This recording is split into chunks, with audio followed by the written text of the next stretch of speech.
Sports. Tonight we present for you an Upstate 8 high school football contest from Memorial Field. Tonight's action will pit the Larkin Royals against the East Aurora Tomcats.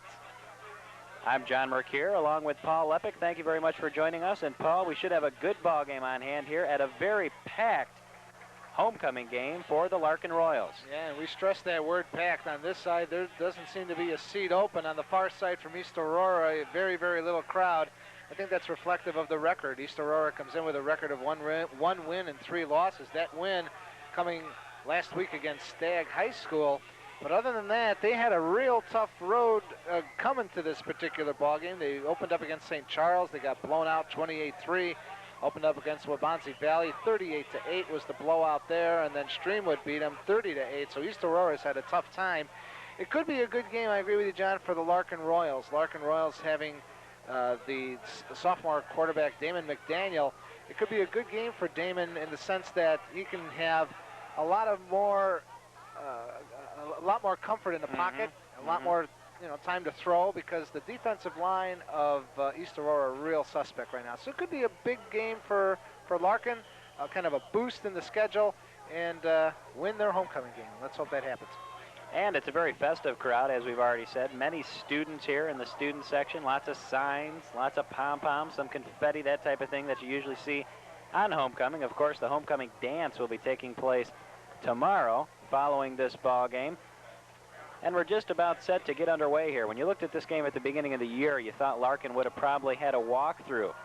East Aurora hadn't won a ball game in a long time, but now they're coming off a W against Stagg, and it could be an interesting ball game. Well, East Aurora has only had 3 wins in any given season for the past 10 years. They have not had a winning program. In with a brand new coach, Wendell Jeffries was the assistant coach last year at East Aurora, so it'll be an interesting game for East Aurora. It was interesting that they won the coin toss. They deferred to kick off to Larkin. They want to bring their defense out on the field, maybe get some momentum to start here. So we'll see what the strategy and if that pans out. And the ball game's underway. Kick on the near side of the field, and it's picked up by Johnson. Breaks a tackle, and he's brought down about the 17-yard line, and there's a penalty on the play, the first play of the ball game. Could be piling on. Let's see what the call is. Was a late flag.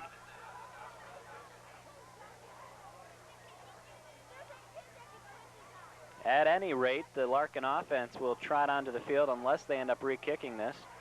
We'll try to get the call for you here shortly. And as usually happens, a clip and a face mask against East Aurora. They'll march that off instead of re-kicking the ball, and Larkin will begin at about the 31-yard line. This opening drive of the ball game. A big penalty against the Tomcats. That's almost the 15, well, it is a 15-yarder. It gets up to about the 31-yard line where Larkin has pretty good field position. And McDaniel starts in the backfield with Perales at fullback, and White is the tailback from the 31-yard line. And White gets the call, and he's dragged down about the line of scrimmage. No gain on that first play. Good pursuit on that right-hand side for East Aurora. Taking a look at some of the numbers out there for East Aurora. Number 85, Buddy Hicks, in to make the stop on that right side, among others. That'll bring up 2nd down and 10, and the play being shuttled in. James Johnson, a wide receiver, brings in the play. McDaniel, only a sophomore. They're hoping he's a guy they can build around and run with the next 2 or 3 years on this Larkin squad. From the 31. Some obvious miscommunication. Pooh White did not move on that play, a busted play. And they're going to get more than they got on the first play, which they ended up running. It looks about 1.5 yards. Thus far, totally on the running plays now to Pooh White. It'll be a 3rd down, close to 9 yards to go. East Aurora, if they're going to be in this ball game, their defensive line has to come through. They've been very suspect throughout the season. And Waubonsee Valley, Streamwood, and St. Charles had no problem with them. And a 3rd down and 9. We'll see if McDaniel goes to the air or if they work the ground one more time. And White gets the call. He's got a little bit of room. He's now to just past the 40-yard line. Looks from here like it's going to be close, but he may be a little bit short. Let's see where they spotted. They didn't get it that favorable a spot. And they're going to bring the sticks in and measure this one. Close enough to measure. It's within about a yard. Just past the 40-yard line. Larkin trying to crack midfield. Looks like he's about a foot and a half short from the booth up here. Yeah, I'd say about a foot and a half. Zero in here. And there you see it. Good eye, Johnny, good eye. Less than 2 feet. Yeah. And an early decision for the Larkin Royals. You got to believe they're going to go for it close to midfield, and McDaniel does stay on the field. Well, that East Aurora defensive line hasn't deserved that much respect in the early going here and certainly throughout the season. So, and there you saw it, Paul, exactly what you were saying. 3rd and long, and Larkin runs the ball. Yeah. Just an off-tackle run to the right side. And there was nobody there. He got into the secondary extremely quickly. Now Larkin goes with 3 backs.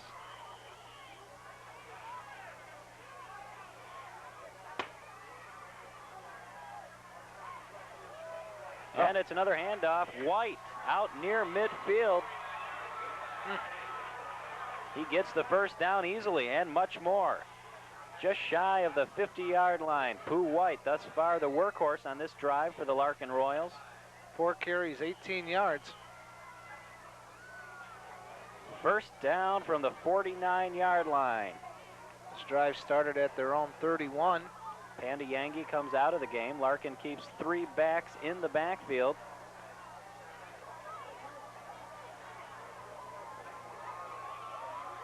And McDaniel hands it to White once again, looking for some room. Nothing doing. He's going to lose yardage on this play. He fought to get back to the line of scrimmage, but it didn't look like he made it. Nice play by Reggie Bliss, number 88 for East Aurora. Just stood his ground, and White ran right into Bliss. Phillips also in on that play.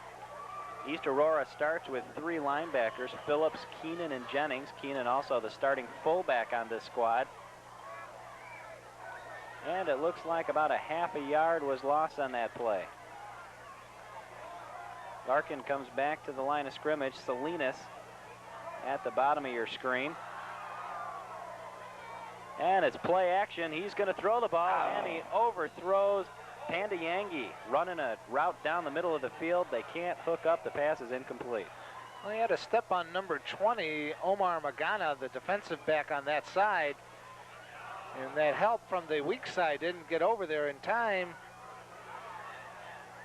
Could have been an interesting play there. Pandiyangi could have gone in for a TD, but in any case, it sails out of bounds. It'll be a 3rd down situation now. Looked like McDaniel rushed it a little bit, too. He had a little play action, took 1 step. Maybe it was a timing route, I'm not sure, but the ball was overthrown at any rate. Big 3rd down here for the East Aurora defense, trying to stay in this ball game early. 2 wide receivers split the top of the screen. And White gets the handoff. He's got some room once again, well into the secondary, brought down by number 42 for East Aurora. Alex Donaldson on the tackle. Good play by White. White got into the secondary, kept his balance, a little off balance there, and was able to get into the secondary and get some big yardage. Once again, it's going to leave 4th down and less than a yard. Pandiyangi once again brings the play in.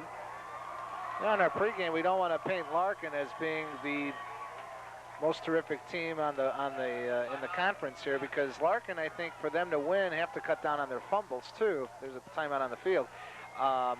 Their line has been suspect as well. So, you know, whichever line can really master the line of scrimmage and hold their own, I think, is going to win this ball game. But I think Larkin has to cut down on fumbles too, and that's one of the things that head coach Bob Krieger was wondering about as the season's been going on, and it hasn't been that successful for Larkin, coming in with a record of 2-2. But it'll be interesting to see which side wins the line of scrimmage. Right now, definitely it's on the side of the Royals. And Krieger making sure that he takes this opportunity to get the play off that he wants. 4th and 1, and they're in Tomcat territory.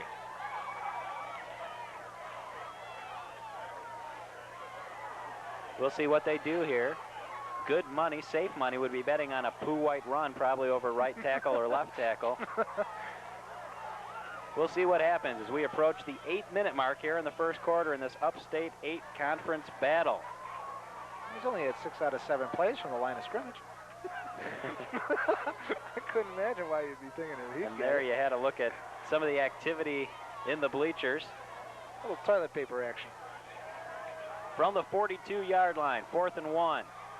And Pooh White finds some room outside. He's got the first down and more, driven out of bounds at about the 33-yard line. That's going to be a first down for the Royals.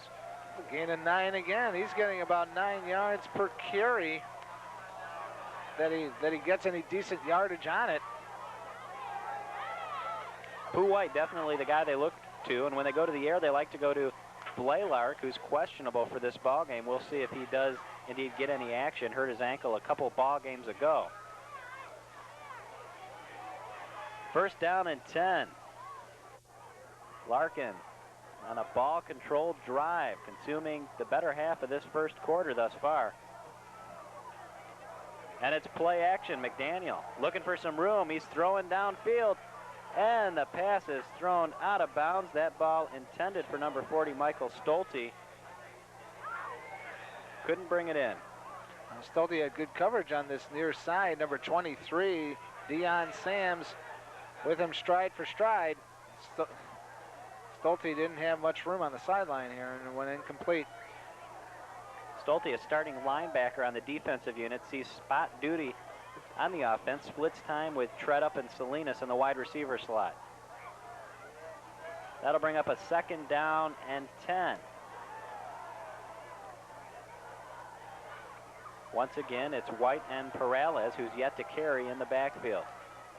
From the I formation. Oh, and some big-time movement. Number 75, Eddie McKaylon, jumped well into that East Aurora secondary.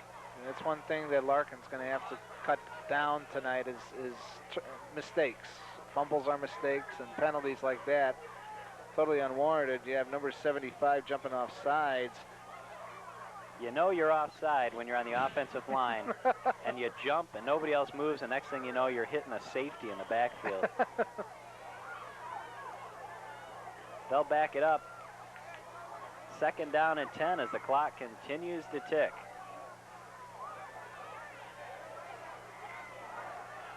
And White around the left side looking for some room. He cuts the corner, picks up good yardage before he's once again driven out of bounds on the far sideline. Alex Donaldson once again in on the tackle. That's a gain of 16 yards for White as he cut around over on that left side. Got good blocking. It's a first and 10 again for the Larkin Royals as the drive continues. This drive started at their own 31. I stand corrected. Yeah, Larkin's record's 1-3 on the season. So two teams at 1-3 right now. Thus far, Larkin winning the battle you talked about a little bit, Paul. The offensive line really dominating the line of scrimmage. A little bit of movement again. We'll see if there's a flag. Meanwhile, White around the far side. Once again, driven out of bounds, but not before he picks up a healthy chunk of yardage. I don't see any flag down, so that surprises me a little bit. It looked like the center really jumped offside, but that just, that just goes to show they are just exploding off the ball. You're in the early going. Indeed they are, and Pooh White carrying most of the load, picked up 8 yards on that carry. That'll bring up a second down and 2 as Panda Yangi once again brings in the play to McDaniel and the Larkin Royals. And that East Aurora defense is going to get tired early. They've spent the bulk of this first quarter on the field. Their offense has yet to touch the ball. I guess it wasn't a good strategy to have to defer the coin toss and to kick off first. An inside handoff. Perales gets the carry, still fighting, and it's going to be close to the first down. They faked that pitch to White that time and handed it to the big fullback for some inside yardage, and he's going to be a little bit short. Perales struggling, got it almost 2 yards. Just short of that down marker. Give him a gain of 1. Be a third down and 1 at the 14. And Brian Melvin checks into the ball game. along with Daniel Petchow for the Royals. Petchow lines up in the backfield with White and Perales, and it's White who gets the carry. Ooh. Not much doing on that play, and the ball is loose, but they're going to say that it was down, I believe. Well, he really got met at the line of scrimmage there. Was able to fight his way through. Let's see if that is a first down. It is a first down. Indeed it is. Deion Sams in on the tackle, one of the leading tacklers on this team. Comes into the ballgame with 28 tackles on the year. He likes to come up from the secondary and try to stop that run. And the beat goes on for the Larkin Royals. They continue to escort their plays in via the tight end and wide receiver slot. Once again, they'll line up with the three-man backfield as they start from the 12-yard line. Once again, it's White looking for room, and the ball is loose once again, and Larkin may have coughed it up. They're ruling that it was down. Boy, and I gotta wonder about that play. Larkin catches a break here.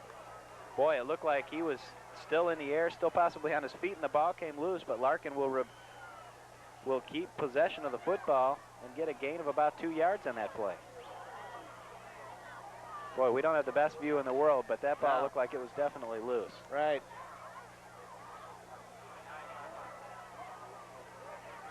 Second down and 7 that leaves us with. Conventional backfield. That's what McDaniel's looking at. Larkin trying to push it in for the early lead here in this Upstate 8 conference battle. And it's an outside run by White looking for the end zone. He smelled it but couldn't quite get there. Couldn't quite catch the number on the far side there. It looked like number 23, Deion Sams, finally brought him down, but I think one of the middle linebackers may have twisted him a little bit to have some reserves come in and help with the tackle. That's right. It looked like Keenan actually made the first contact, the middle linebacker, and then the secondary swarmed him. That's going to bring up 3rd and 1 yard from the 3-yard line.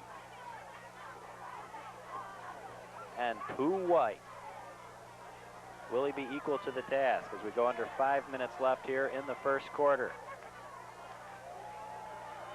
Larkin chewing up a lot of clock. They go with 2 tight ends on the line, and it's White.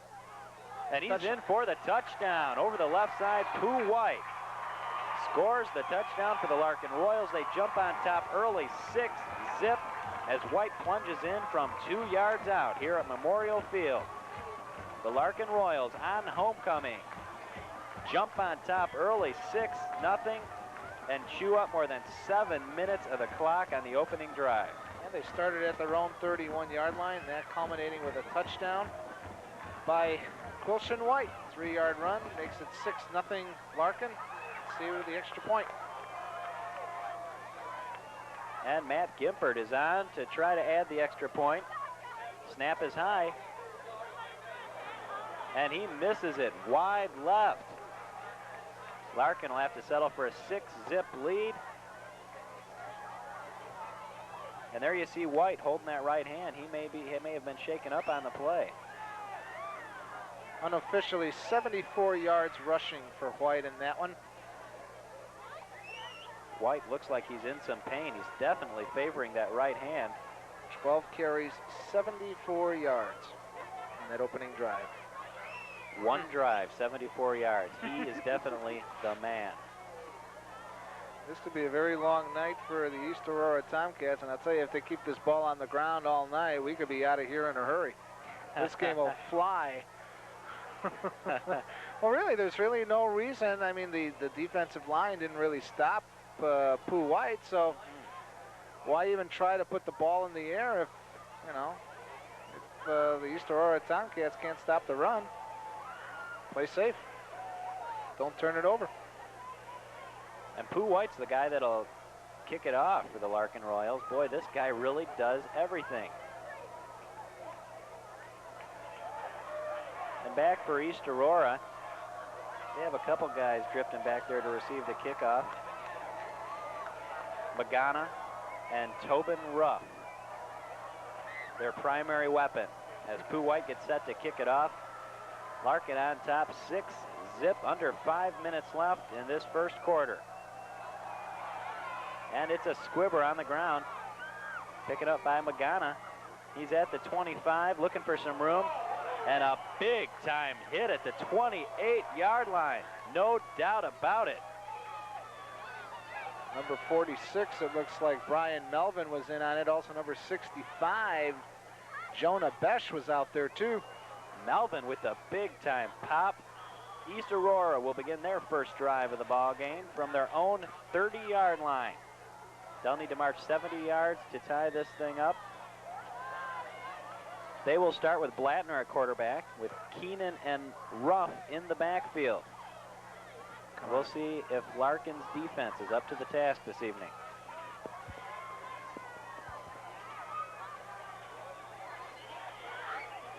And we have a penalty on the play.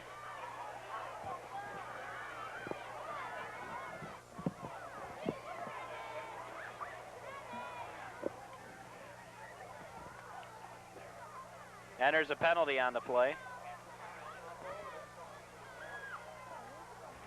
From the 35-yard line. That'll leave a 1st and 5, 4 minutes left here in the first quarter. And 1st down and 5, under 4 minutes left. Blattner set to take the snap, and he does, and the give is to Ruff, who does not get much, and a small skirmish on the play.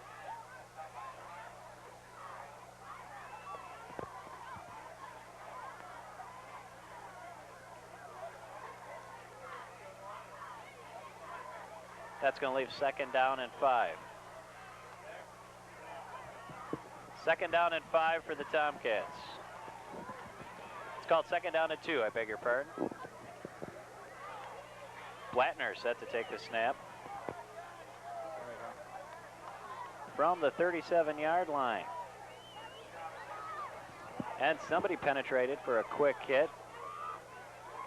But Keenan able to get out close to the 40-yard line. And we apologize for the audio difficulties that we had a minute ago. Hopefully we're back intact for you, but you hopefully had a picture.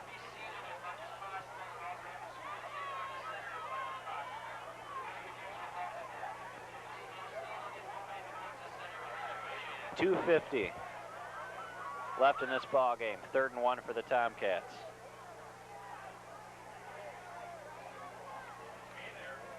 Just keep calling it like we would, because it keeps popping on and off.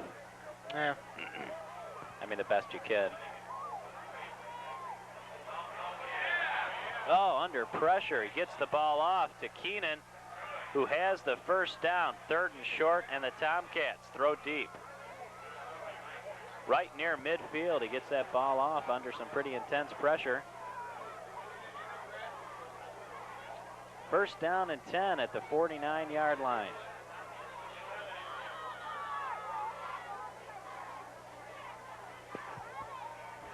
And Blattner going to the air early.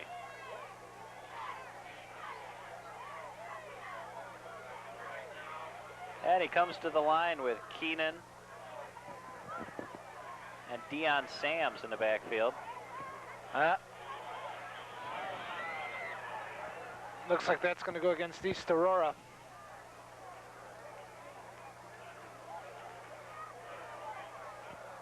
And movement against East Aurora. And they'll back it up a little ways, and East Aurora will resume from there. As we go under 2 minutes left here in the first quarter of play. And it's Sams and Keenan in the backfield. From the 44-yard line, 1st and 15 is what we'll call it. And he's looking to throw a quick timing pattern, and East Aurora unable to connect. Buddy Hicks on a little slant route. And that one was a little high. Hicks was able to get one hand on it, couldn't bring it in. Good coverage by the Larkin Royals there in the secondary. Blattner now gets a new unit of troops here. Once again, we do apologize for the audio difficulties. We're trying to work all that out. We will keep a picture for you, even if the audio goes out, so please stay with us. Audio's cool. 2nd down and 15 for the Tomcats. their first drive of the ball game. Once again, it's Sams and Keenan in the backfield for the Tomcats. Wide receivers split each side, Hicks and Martinez. Larkin goes with 4 linebackers and 5 linemen. And he rolls, gets out, and he gets the pass away, but is unable to connect with Reggie Bliss, his tight end. Be interesting to see down on the down this near side. Number 42 seemed to be wide open. Alex Donaldson by the sideline there, and Lattner never saw Donaldson downfield. And they are sneaking into the secondary. But they're left with a 3rd down and 15.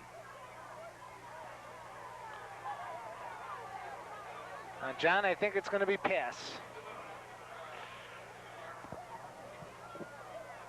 3rd and long here for the Tomcats. And it's an inside handoff. And the ball is sitting right on the turf, and I believe Larkin picks up the fumble. Well, he got hit enough times. Number 34, Dustin Keenan, hit about 3-4 times, and that 4th time, Keenan coughed it up. And it looked like Johnson was in on the recovery, and Larkin will take over. Their own 49-yard line already on top, 6-zip.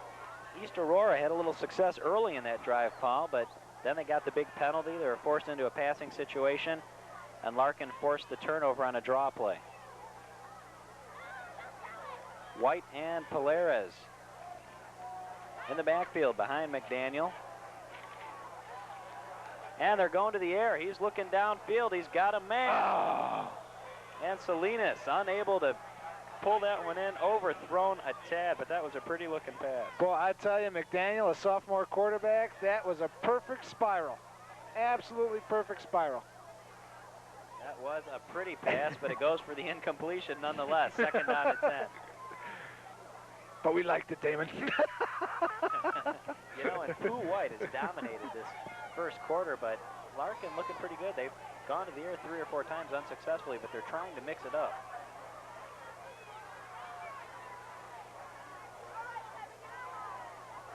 And it's White looking for room on the right side, and he's hit and brought down after a gain of about 5 yards. Brought down by number 24, Elroy Phillips, and number 34, Dustin Keenan on this near side. A pair of their linebackers, and Coach Jeffries told me that he knows the defense has a lot of problems they're trying to work through, but the linebacking core really is one of the strengths, if he had to pick a strength of that defensive unit. Under 30 seconds left, 3rd down and 6 for the Royals. Probably get this play off and then switch ends. We'll see what happens. Big 3rd down for East Aurora, trying to contain the damage. And it's Pooh White who slips down for no gain on that play. They're going to give the tackle to Reggie Bliss, number 88.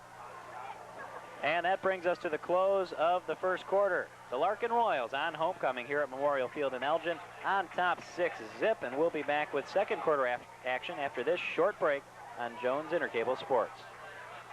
P&K Products and the Bears Football Report, a winning combination for the sports enthusiast. P&K provides the set for this local sports program. And for great gift ideas, visit our factory outlet store at 2000 Fox Lane in Elgin. Hours are 9 to 5, Tuesday through Saturday. We are located just off the I-90 tollway, or call 708-695-7070. You can also find P&K products at the following locations: J.C. Penney's or Merle Harmon Fanfare. I thought I was going blind, but I didn't have enough money to do anything about it.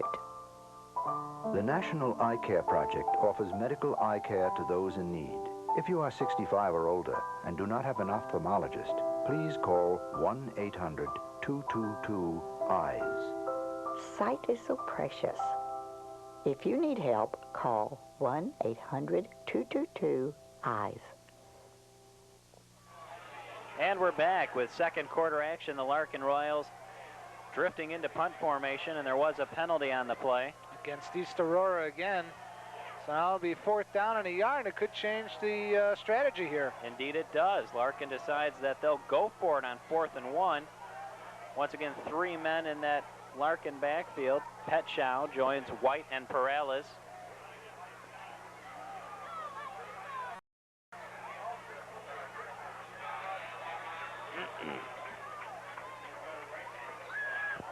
Pooh White picks up the first down on that play. So a costly penalty for East Aurora. Well, if you had to give a highlight for that first quarter, Quilshon White, Pooh White, 14 carries, 75 yards in that first quarter alone. A big first quarter. My goodness. And even bigger, Larkin up 6-zip on the scoreboard. And now they're starting to once again move into the heart of East Aurora territory. And White once again gets the carry, picks up about 4 yards.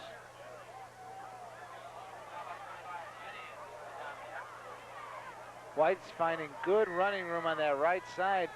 Before they attack the other side of the East Aurora defensive line. This time they're going around on the other side, and White's finding plenty of running room. It'll be second down and about 7 yards to go. Ball on the 36-yard line as the fans continue to come into this place. It's homecoming. Under 11 minutes left, and White once again, not much doing there. He's stacked up and driven back on the play. A couple guys in on that tackle. Quentin Bailey came up from his cornerback spot. Reggie Bliss, number 88, also was in on that tackle on that far side. And they'll mark it as a no gainer, bringing up a 3rd down and 8. And the play being shuttled in by Perales, who checks back into the ballgame. Petchow checks out for the Royals. McDaniel gives a little bit of instruction. And they come back to the line of scrimmage. 3rd and long. Salinas, the bottom of your screen.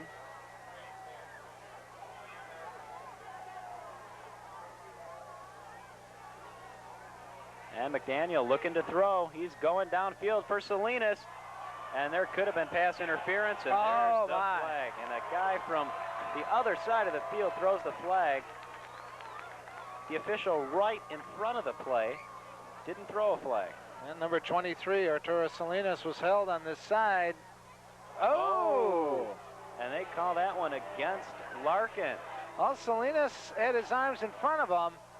Very questionable call. Yeah. Boy, oh boy, oh boy. They're ruling that he could have interfered with the defensive back. The only problem I have is the defensive back was looking at Salinas instead of looking where the ball was. Absolutely. So, well, that'll back Larkin up, and it'll be a punting situation once again. First penalty against Larkin. That's a costly one. East Aurora will decline the penalty and force Larkin to punt.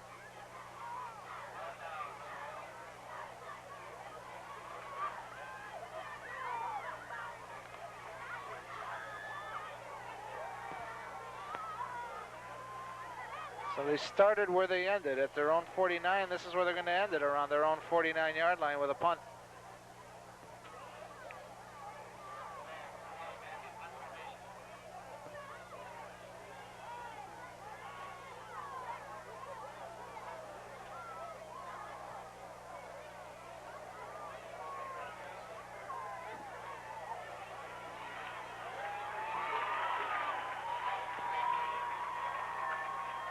Is yours working?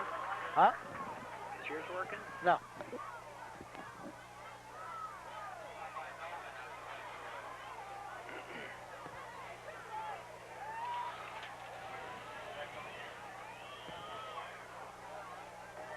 .945 left, first down and 10, ball on the 21-yard line.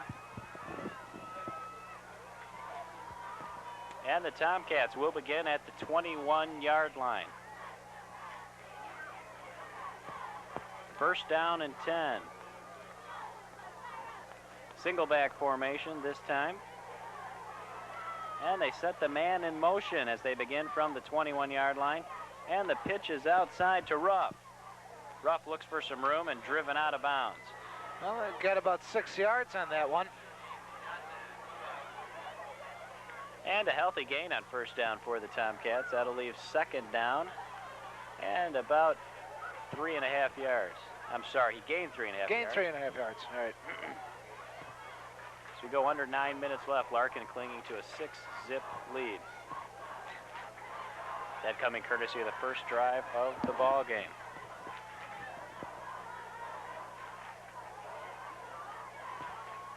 And now they go back to 2 men in the backfield for the Tomcats, Ruff and Keenan. And back to pass is Blattner. Looks downfield, throws into double coverage, and flags fly in the backfield as the pass goes incomplete downfield. Roughing the passer. Roughing the passer, a big penalty against the Larkin Royals on a ball that was not going to be caught. I'll tell you, Blattner faded back the pass. He kept his eye on Bliss all the way down on that pattern. Bliss double teamed, almost triple teamed. Still insisted on going to Bliss, but East Aurora catches a break in the sense of roughing the passer, so it's an automatic first down. Absolutely no chance to make that completion. Nope. But they'll march it off, and East Aurora will continue their drive from their own 41-yard line. 1st and 10 from there.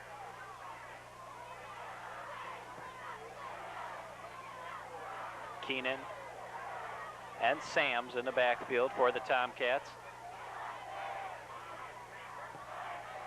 And on a nice fake, East Aurora able to pick up some healthy yardage.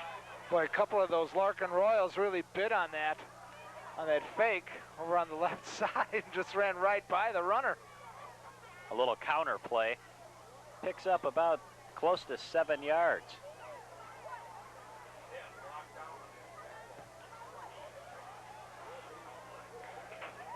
As we go under 8 minutes left here in the ballgame. 2nd down and 3 for the Tomcats. Ball sitting at about the 47-yard line, call it the 48. 2 men in the backfield. Larkin with a stacked defense, and the handoff goes to Keenan this time. Looking for some inside yardage, nothing doing. Excellent pursuit by the Larkin Royals.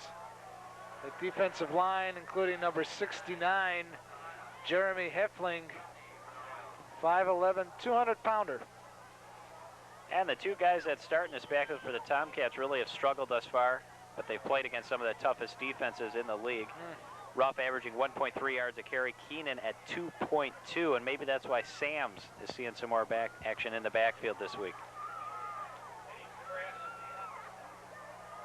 3rd down and 3 is what the Tomcats are left with. They go with an I-back formation.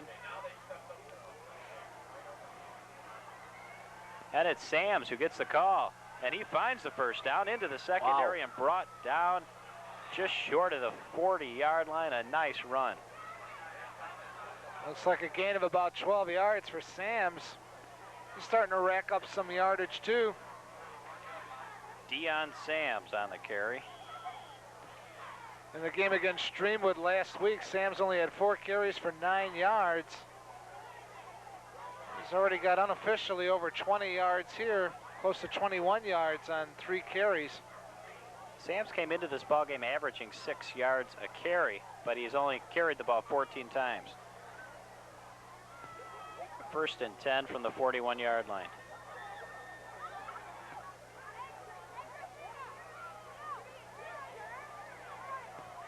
And it's Keenan on the pitch.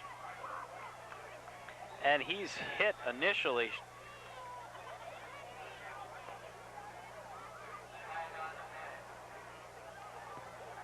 Hit initially by Tredup, I believe. There is a penalty, face mask against the Royals. My goodness, a face mask call now against Larkin.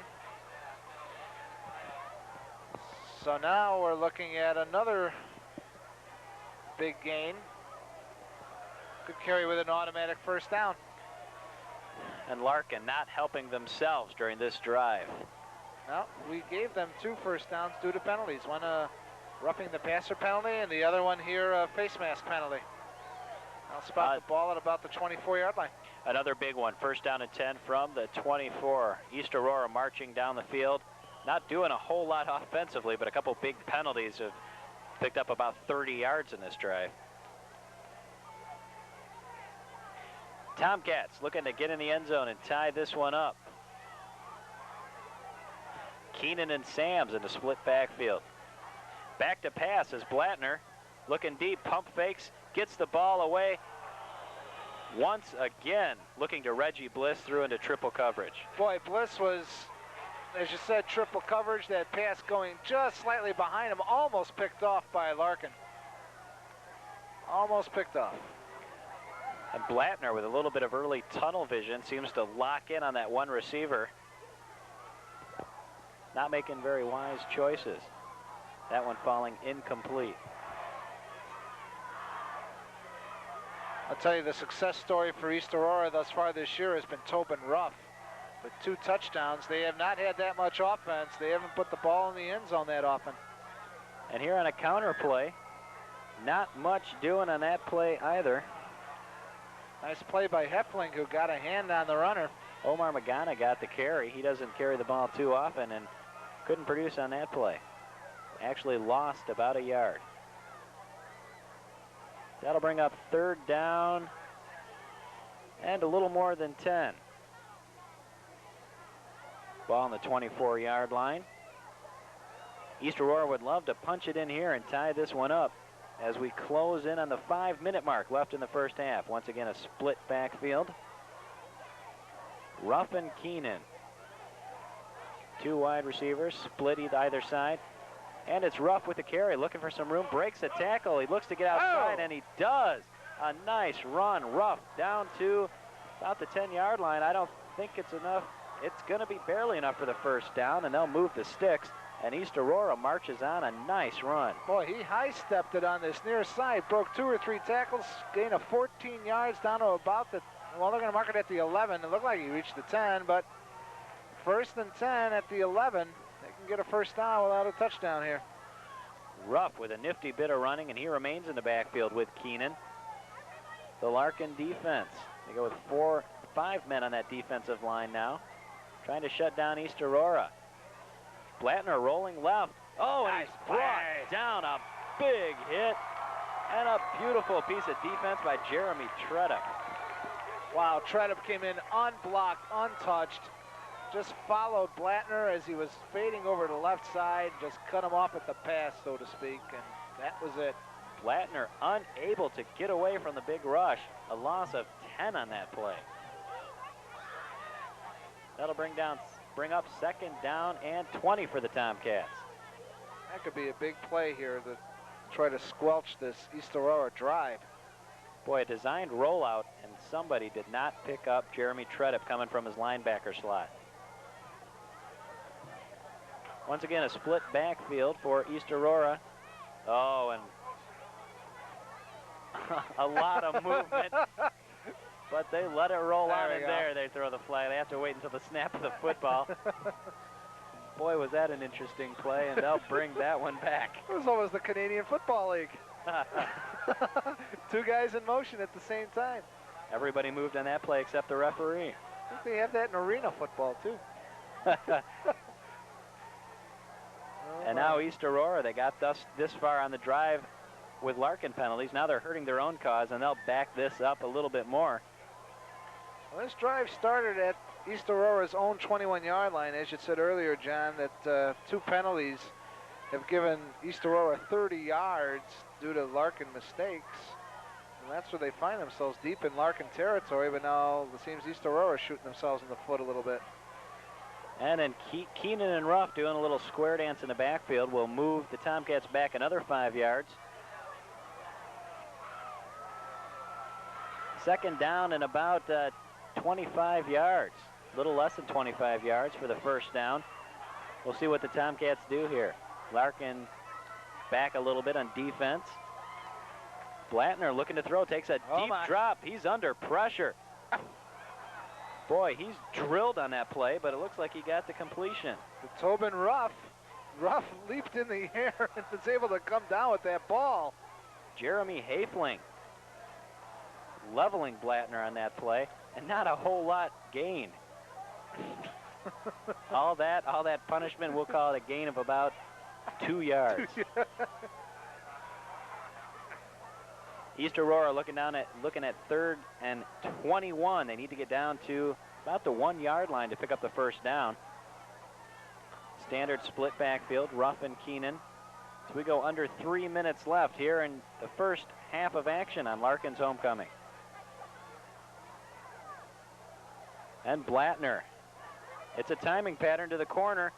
Nobody anywhere near that, and a flag is thrown on the play. We'll see. Maybe the receiver was held up. I'm not sure. That's an interesting call. 94 nonchalanted it out there. It looked like that was just a broken setup there, but let's see what the call is. Penalty. Oh my! Against Larkin. Third major mistake here. You have got to be kidding me. Third major pass interference now. So you've got roughing the passer, got a face mask, and now pass interference all against Larkin. That's 3 major penalties. You never let him get off the blocks, and the official threw the flag right away, and that is an automatic first down. That penalty really hurts. They only move the ball down to the 11-yard line, but it carries with it an automatic first down. So from 3rd and 21, it's now 1st and 10. Bob Krieger not too happy on the sideline. I wouldn't be either. Now they go with the I formation. And it's the handoff to Sams. Sams looking for some room. He's met and hit by that linebacker core. A swarm him under after he picks up a few. Mark forward progress, a gain of about 3 yards for Sams. So we close in on the 2-minute mark. Ukana, Collado, Michelik. The Larkin defensive line trying to dig in here and stop the Tomcats from tying it up. Boy, if East Aurora scores a touchdown, the footnote on that drive is 3 tremendous Larkin penalties. 2nd down and 7. Tight end down the right for East Aurora.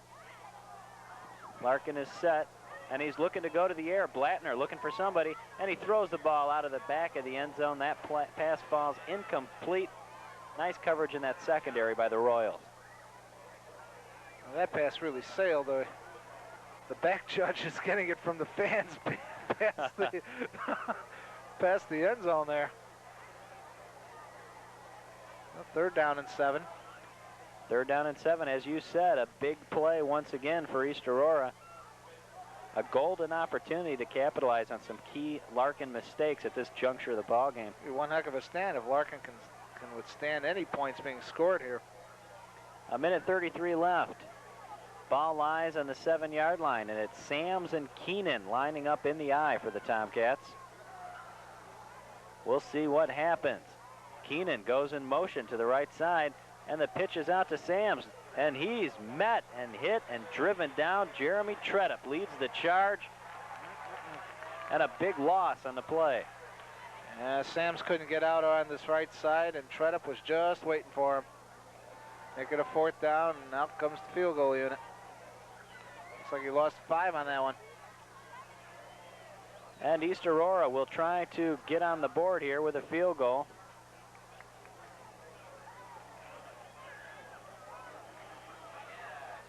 And Magana on to try a field goal from about 30 yards out. Snap is down. And he missed it wide left. Looked like he probably had enough foot to get it there. And in the practice, we saw, Paul, that he can't connect from that distance.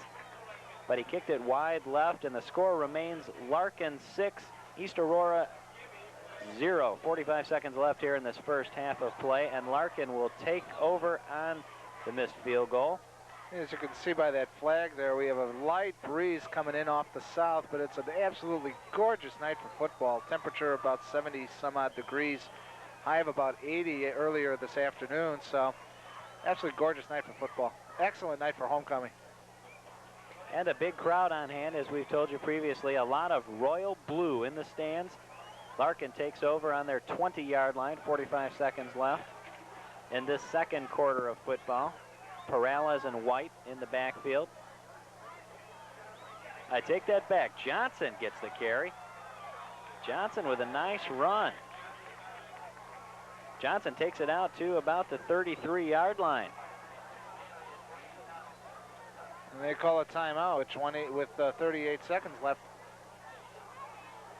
And a gain of 13. And indeed, Larkin will burn a timeout. Krager jots onto the field. He wants to talk this over with his quarterback. How important is it, Paul, that East Aurora dig in here and go down only 6-zip? Well, yeah, you're dealing with a little bit of a psychological advantage. If that defensive line can hold Larkin here without getting any more points on the board, you go in only, as you said, down 6, and you still have a shot in the second half. But then again, I think East Aurora has to admit to themselves that the reason for the good field position the last drive was because of 3 Larkin penalties. And Larkin, when they go into there, they have to say to themselves, we don't want to commit any more mistakes, fumbles, penalties, whatever, but possibly give East Aurora a chance to not only get on the board, but possibly win this ball game. Because if East Aurora scores a touchdown, you have that missed extra point earlier, and if East Aurora makes that extra point, you go end up losing this ball game. So you don't want that to happen. So if you're Larkin going in, you're saying let's cut down let's cut down on the mistakes. If you're East Aurora, let's try to hold them here and maybe get a good defensive stand going into the third quarter. First down and 10 from the 33-yard line. Johnson remains in the backfield. 2 receivers at the top of your screen. Johnson gets the call. Looks to bounce outside, and not much happening on that particular carry. He's lucky if he gained a yard on that one. Ran more east-west than north-south on that one. Johnson, only a junior. He'll be looking to fill the shoes of White full-time next year, as White's a senior and will eventually graduate. And Larkin calls another timeout with 28 seconds remaining, and they're left staring at a 2nd down and 9. And as you said, a beautiful night for football. It's that time of the year where all the schools in the area begin to celebrate their homecomings. And we head into some pretty big football games in the Upstate 8 this weekend. There's another big football game taking place. There's so many people here. You see the homecoming court out in front, as they will be introduced, no doubt, during the halftime festivities. But as you were saying, a lot of big games. St. Charles at Elgin. This game being played on Friday night, the next day Saturday, and that's when St. Charles comes to town to take on the Elgin Maroons, and that's a very big game in the Upstate 8, as you were saying there. There's a good indicator of the weather. You can see some jackets. The cheerleaders have put on their letter sweaters, as it's a nice fall evening here. As you can see, though, there's not a seat to be had in the crowd. As our camera pans back here. A full house, and the Royals look at 2nd down and 9. 28 seconds remain in the first half. McDaniel looking back to pass. He throws downfield, and he overthrows his intended receiver. Trying to hit Salinas. Another nice throw, Paul. This kid's got a good arm. I'll tell you, but he hit Quentin Bailey, number 36 from East Aurora, right in the hands, and he dropped it. Bailey wishes he had that one back. In fact, Bailey ran into a teammate of his, and both went down. That brings up a 3rd and long. But no, I was going to say, you're right. That spiral action on that pass, it's going to be something to see in the next 2 years for the Larkin Royals. And you have Salinas down at the bottom of your screen. Oh, McDaniel, a little bit of fake, and they set up the screen to Johnson. He's got some blockers out front. They throw a nice block. He turns it back towards the inside and has the 1st down out across the 45-yard line. And the clock once again is stopped as they move the chains. Unofficially, I have him with his first pass completion, he being McDaniel. That one 12 yards to Johnson. Well, this kid can only get better. He's a sophomore quarterback. He's learning. This is a perfect team to learn against, considering what we've got here. East Aurora. We go under 10 seconds. This could be the last play of the half. McDaniel back to pass under tremendous pressure, and he's dropped as time expires by Brian McClary. That'll bring us to the end of the first half of football from a very jubilant, excited, best of Memorial Field. The Larkin Royals celebrating homecoming, and on top, 6-zip. Players come off the field, they'll take a little break, and so will we. We'll be back with second half action after this break on Jones Intercable Sports. It doesn't matter if you're a kid or an eagle. When you eat a polluted Great Lakes fish, you get polluted too. Toxic pollution will get better, or it will get worse. You can choose. The kind of world we leave them depends on what we do now, right now. For every child's future, save our Great Lakes. The Sierra Club needs your help to stop the poison now. Elgin continues to grow. The population currently stands at more than 77,000. And experts say that by the year 2000, that number will move to more than 95,000. As the area continues to grow and develop, you need to keep in touch with the latest developments. Here at Channel 6, we don't just cover Elgin, we care about it. Join John Merck here and the Elgin Week in Review news team.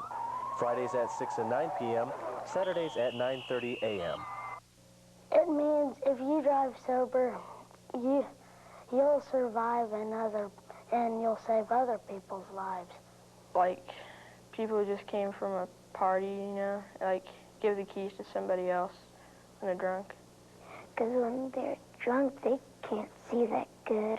They'd feel drowsy, and they'd see a lot of things wiggly. Help protect Illinois' future. Drive smart. Drive sober.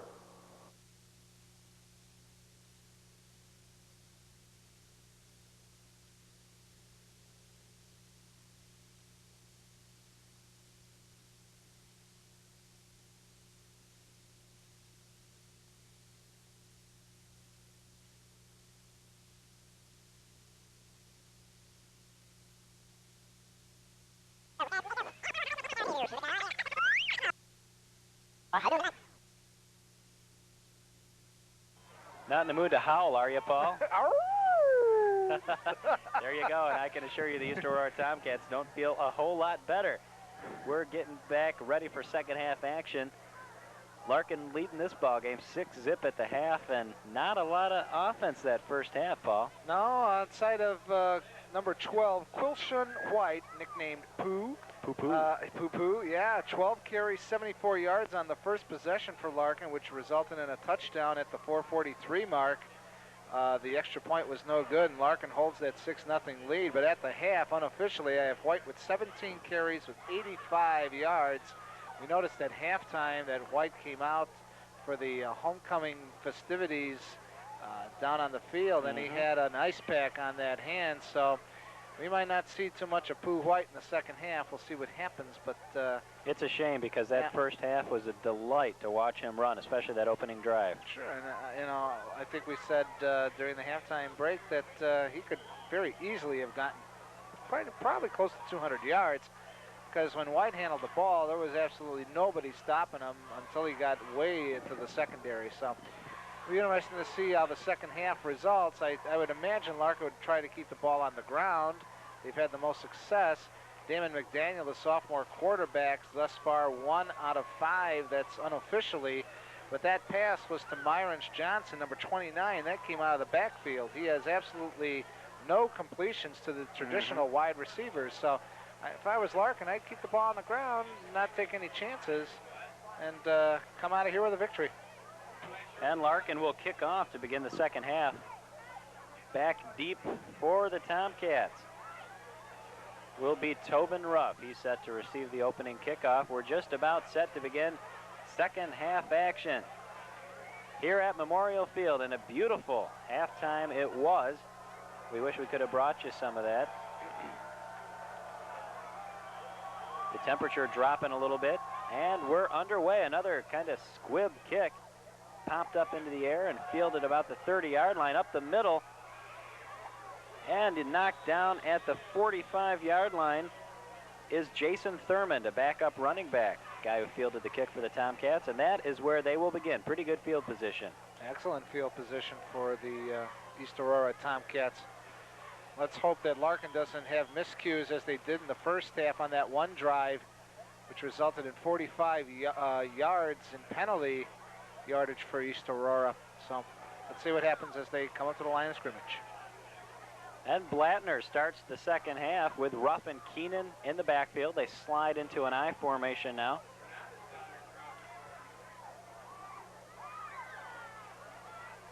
And there's a miscue.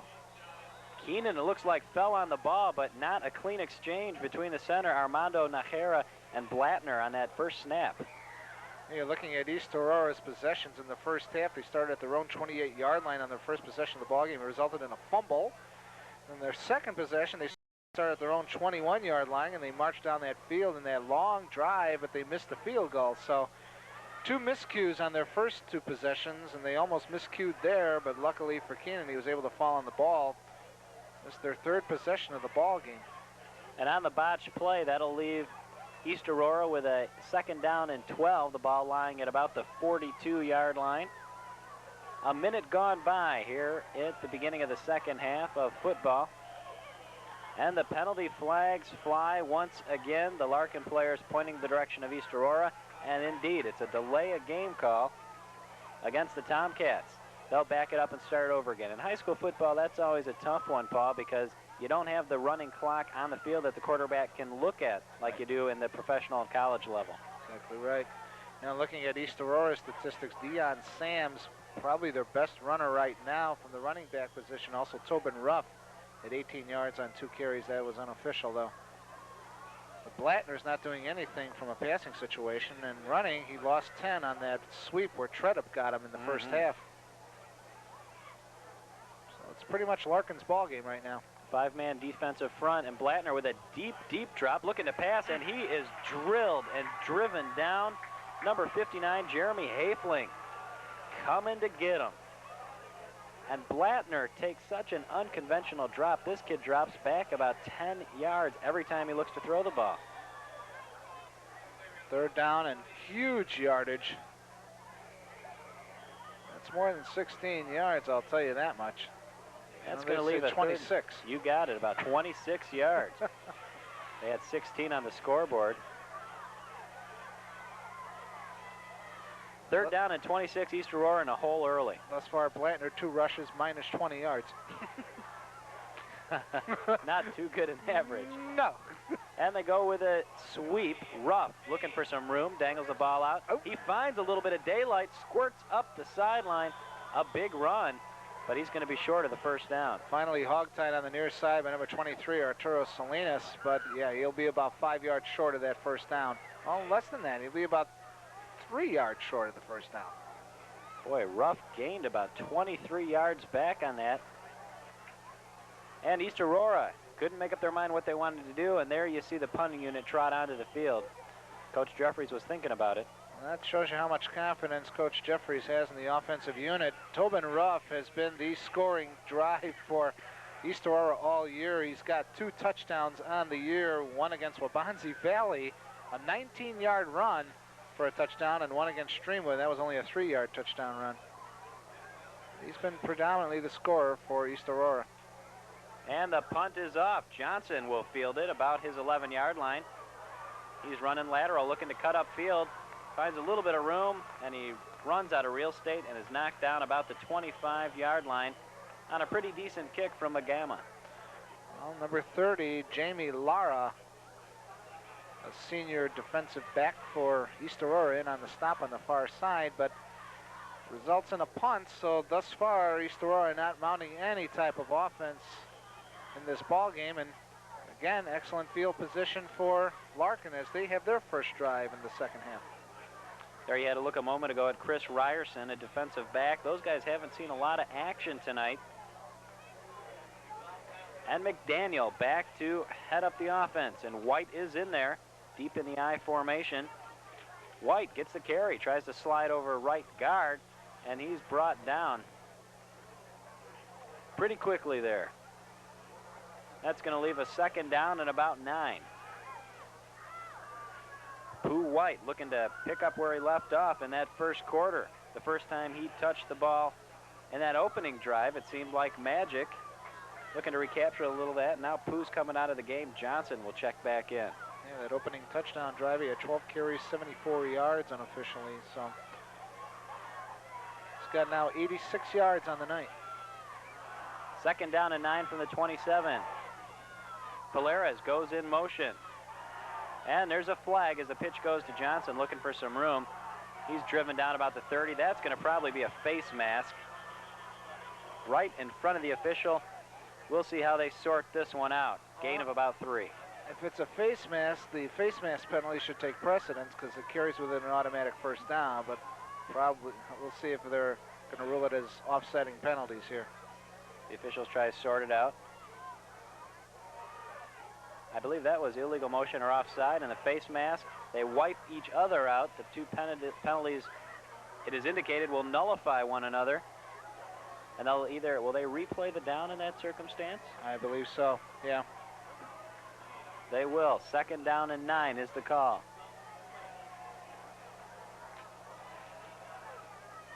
And we'll try this all over again.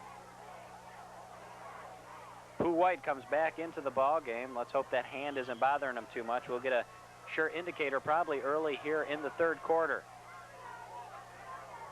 A lot of shifting going around by East Aurora. McDaniel strong arms it. He has his man. And a nice pickup there by Salinas. Got about 5 yards. Well, I tell you, they can do that all night because the defensive backs on both sides checked off on the wide receivers. That time, McDaniel went to Salinas on the far side and was able to get, as you said, 5 yards on that one. First time that McDaniel went to one of his traditional wide receivers, second pass completion for him. And he showed a little arm strength there. He took really a 1.5 step drop and just, without putting his body into it, rifled it out there. Brian Melvin checks into the ball game for the Royals. The extra tight end set is what they go with. Sure enough, Pooh White looking for room on the left side. He picks up the first down and about 7 more beyond that. Another healthy run for Pooh White. And it looks like it's almost close to a 10-yard gain. That ball was on the 34-yard line. See where they're going to mark it at about the 42. So that's about a gain of 9. Gain of 9 yards and a first down for White.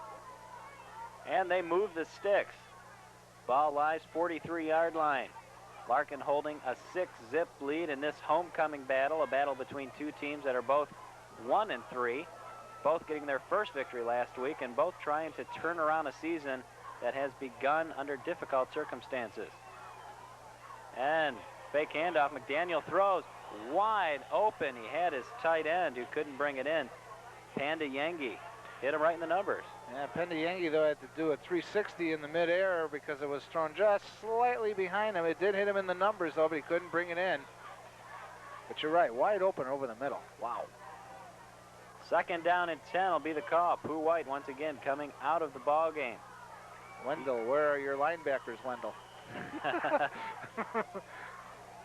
was an official's timeout here, the back judge. There you get a look at that defensive line. They've struggled all evening long. They've had trouble stopping the run. And in the past couple plays, with that quick drop, they have not been able to get to McDaniels. They're not doing too well in the season either, John. A long year early. Yeah. Second down and 10. Johnson gets the call. Caught from behind. Grabbed right by the jersey and literally thrown to the turf. Rick Jennings in on that tackle, number 45. Still going to give him 3. That's where they'll mark it after his forward progress.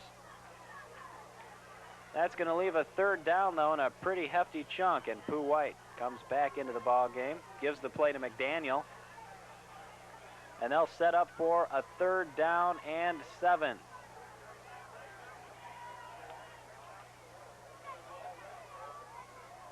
Michael Stolte, wide receiver, split near side. Back to pass. He looks Stolte's direction. That's where he goes, and Stolte can't reel it in. Would have been short of the first down. Well, in fairness to Stolte, that landed on his shoulder pad. McDaniel having some open receivers and having a little bit of trouble connecting with him. And that was not a tight spiral. That one wobbled a little bit, so I don't know. Be a fourth down. And Larkin will punt the ball away. East Aurora lines up about their 25-yard line. High snap. Pooh White gets off a pretty decent kick, and Magana fields it at his 30. Oh, and he's smacked.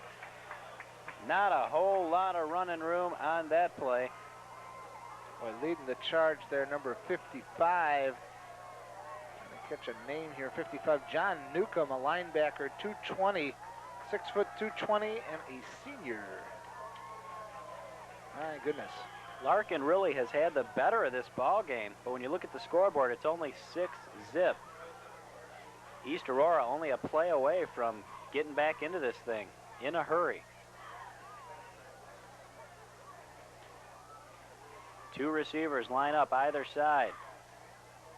Blattner looks over the defense, set to take the snap. And a quick pass, and that ball incomplete. Almost picked off out there by Johnson. Boy, Aaron Blattner, just a quick drop over to the right side.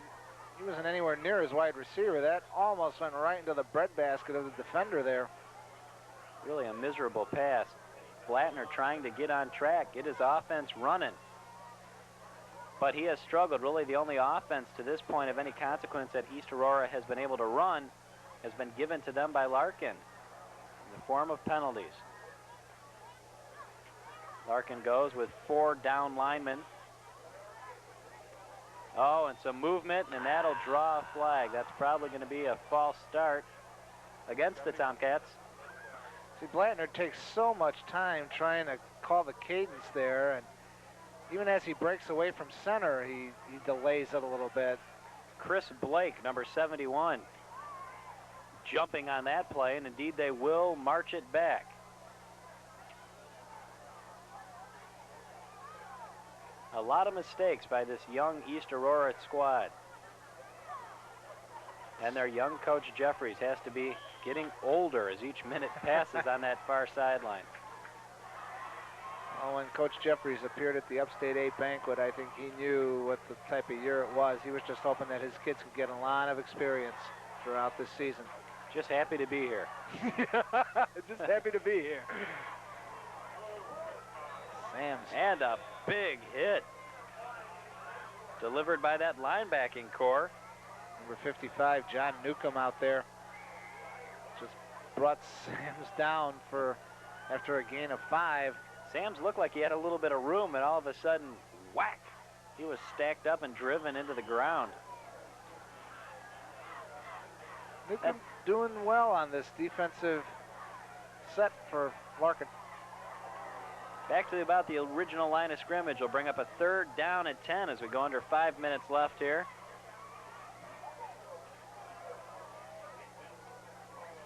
And Larkin drops off into what looks like a soft zone, and a quick pass. And that pass is badly overthrown, intended for Alex Donaldson, who has 2 touchdowns receiving on the year, but no chance on that pass. And Blattner really struggling as East Aurora's offense comes off the field. And that one was a quick drop over to the side, and he just really overthrew Donaldson. Given the reaction of the East Aurora coaches just to the right of us, I don't even think Blattner was supposed to do that. And Magana will kick away. And Johnson will field, shakes a tackler, looking for room on the right side, turns the corner, and he's driven out past midfield, about the 46-yard line, and that's where Larkin will resume. Nice tackle by Tobin Ruff on this near side, number 9. Could have been a point-saving tackle right in front of us here, about the 47-yard line. McDaniel trots back onto the field, and Larkin looking for some answers on offense. They scored on that opening drive and really have not been able to put together any type of sustained threat since then. The first time tonight, Larkin opens up a drive on East Aurora's territory. Best field position of the night for the Royals. And Johnson in the backfield, in for White. And a quick drop, and he throws that ball short. McDaniel can't connect on the near side with Michael Stolte. That pass incomplete. Neither one of these quarterbacks really have been able to get on track tonight. Telling you, here comes Q White coming back in. I'd say keep the ball on the ground, fellas. Pooh, a running back that goes over 200 pounds, powerful, also possesses good balance, runs well laterally. We'll see if he continues to get the bulk of the carries. Boy, Perales, the fullback, in on every play, and I think he's carried the ball once tonight. Pooh White sheds a tackler, looks for some running room, and he picks up about 4 yards after it looked like he was going to be stopped cold in the backfield by Anthony McDonald. Even Reggie Bliss, number 88, able to shed a tackle. Got a bear hug on White. White just shrugged that off. And the play brought into the ball game by Brian Melvin, the running back. And they set Panda Yangi down for this play. They'll go with an I formation as we go under 3.5 minutes left here in the third quarter. 3rd and 6, inside handoff. Perales has some running room. He sprints down 5 in the end zone. Touchdown. Perales, the fullback, on a nice draw play, scores for Larkin. They go on top. 13, make it 12 zip. Perales, a 42-yard run with 3:20 left to go. That was a quick handoff to Perales. Perales, the first man through. Everybody keying on White on that second man through. And Perales quickly into the backfield, all the way through, 42 yards for a touchdown. No flags down, so the touchdown stands. 2 carries, 43 yards on the night for Joe Perales. And I had just got done saying that Perales doesn't carry the ball a whole lot, but he sure made that one count. And they go for the 2, and White gets in for the 2-point conversion. You can tack that on to the 12. Larkin up 14 zip on homecoming. I think we can do a dandy Don a little bit and say turn out the lights. I think this party's over. That 2-point conversion really helps, because the worst that can happen is a tie here as you're on the touchdown. And we're going to take a quick break and be back for the kickoff after this intermission. I got my tuition paid thanks to EAL. EAL made it happen for me. Educational Assistance Limited has helped over 1,000 kids like these get a college education. I'm Peter Roscom. EAL takes your donation of excess business inventory and swaps it for scholarships of like value. EAL, it's a great way for business to lend a hand. Call 708-690-0010. In the Army National Guard Infantry, you run, jump, shoot, climb, sweat, and strain the limits of your physical and mental ability. But you learn to seize control of any situation. And that's something that'll make the rest of your life a whole lot easier. An irresistible feeling from the irresistible force. Army National Guard. And there's a look at Pooh White getting set to kick it off. Usually when Pooh kicks it off, it's after he's just scored a touchdown, but not this time. Senior Joseph Perales running in from 42 yards out. Boy, and White gets this one pretty good. Ruff fields at about his 9-yard line, heads up the middle, breaks around to the right side. He could go all the way. Look out. Ruff, nobody's going to catch him. And he's in the end zone, runs back the kickoff. 91-yard touchdown for Tobin Ruff. And East Aurora is back in this ball game here at Memorial Field. A quick strike. Well, I'll tell you, it really quiets the crowd. Everybody's looking for a flag. There is no flag on the play. Ruff gets it at about his 9-yard line, as you said. Went up the middle, got the wedge, went over to the right side. Nobody really laid a hand on him, and before you knew it, the only guy he had to beat was the kicker. And White was not able to catch him as Ruff just runs up the sideline. 91 yards for a kickoff return for Ruff. And thank goodness Larkin had the 2-point conversion, because now it's a 14-6 game. With the extra point, it could be a 14-7 game. And you're still only facing a tie and not down by 1. And East Aurora will go for the 1. Magana trying to punch it through. High snap. He gets the kick away, and it's good. And just like that, we got a ball game, and East Aurora's on the board. 14-7 here at Memorial Field. And now East Aurora will kick the ball off. Boy, and there you saw a little bit of the speed that makes Tobin Ruff such a good halfback. Well, Tobin Ruff 91 yards just on that one run right there. My goodness. On a kickoff return. And it's getting interesting here. There you see the crowd. They're kind of quiet for the moment, almost shell-shocked.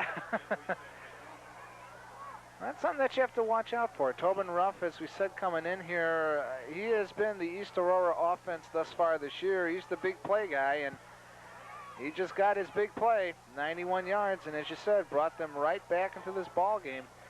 Now, if East Aurora can tighten up on defense, they might be able to pull off a tie here with a good 15 minutes left to go in regulation time, 12 in the fourth quarter plus 3 in this quarter.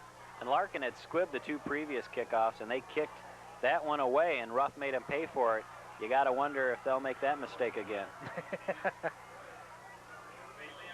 And Magana set to kick it off.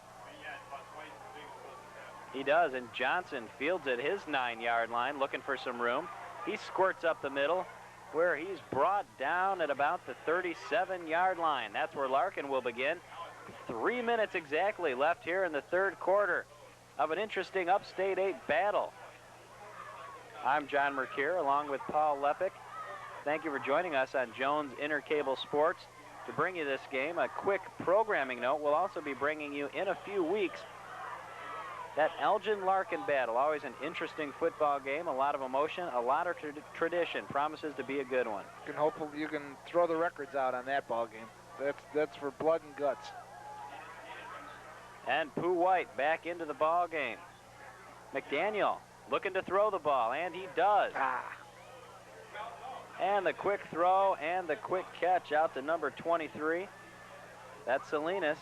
And of course, in high school football, when the knee hits the ground, you're done. It's finished. Yep.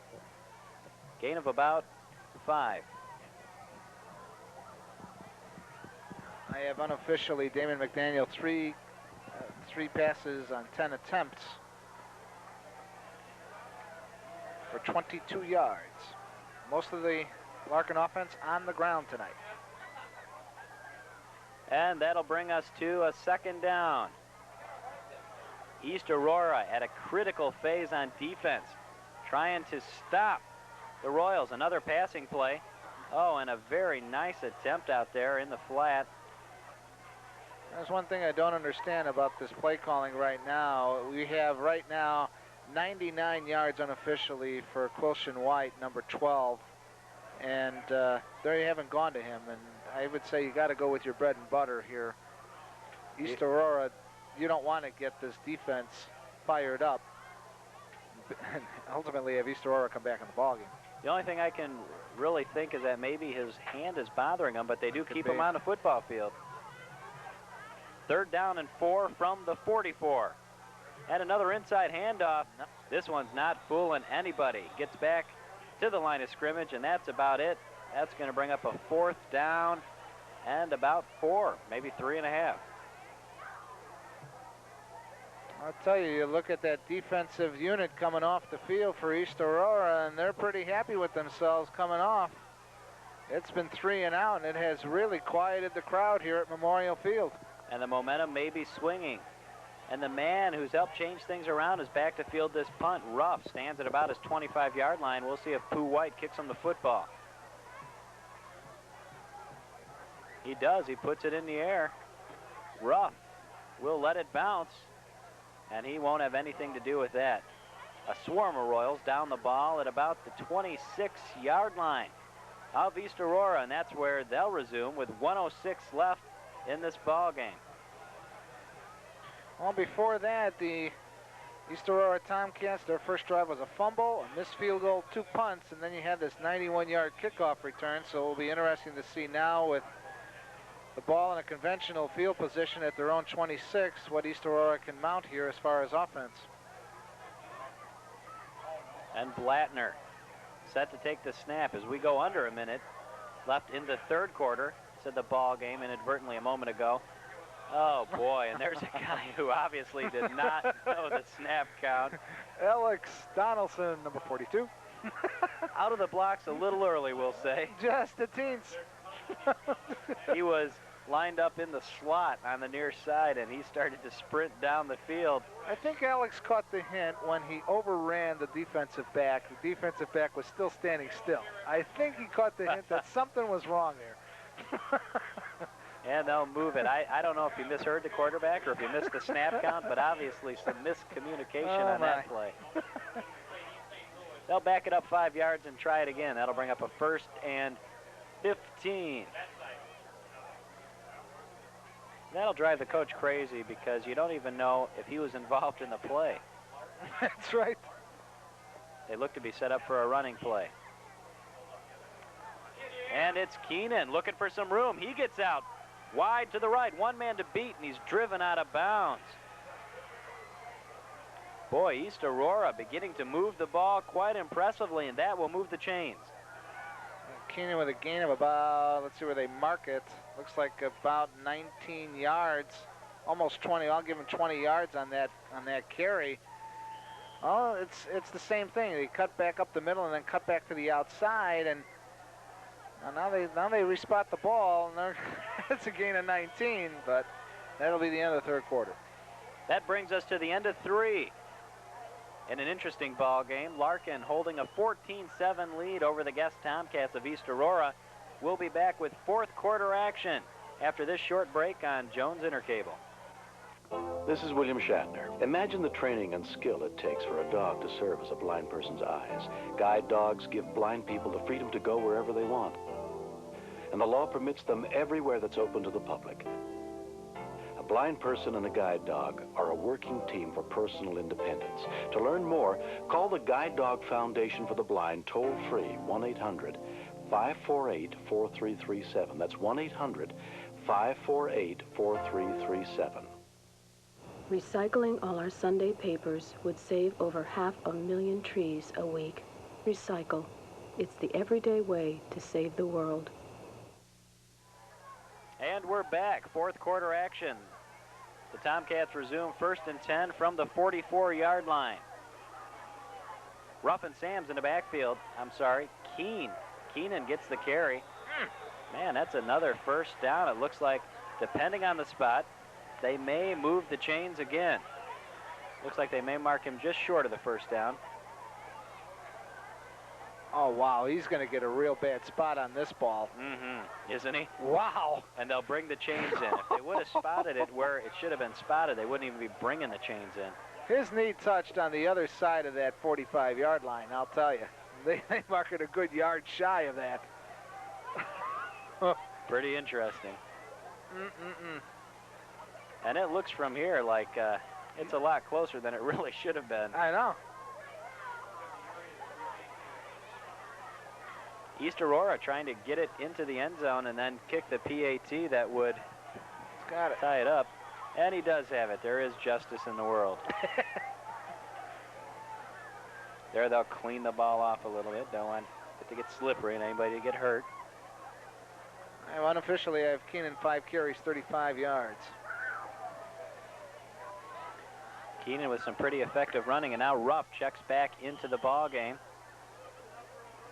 Ariel Martinez lined up in the wide receiver spot, near side. And Ruff will get the carry, looking to turn the corner, and he's hit early by McKalen and then finished off by Stolte. Nice play by number 75, Ed McQuillan, in the sense that he stopped Ruff before Ruff had a chance of getting around the outside, and the pursuit caught up to make the play, so no gain for Ruff on that one. That'll leave a 2nd and 10 for East Aurora. And the Larkin defense looking to dig in here. They go with 5 defensive linemen. Blattner with a split backfield. And Ruff on a reverse, and the ball's on the turf. And it looks like East Aurora may have recovered the ball on a play that Ruff never fully had under control. Boy, McQuillan was right in there, number 75 again. Nobody blocked him on this left side, and he was able to get in there and try to penetrate. And Keenan fell on the ball and saved it for East Aurora. Loss of 5 on that play.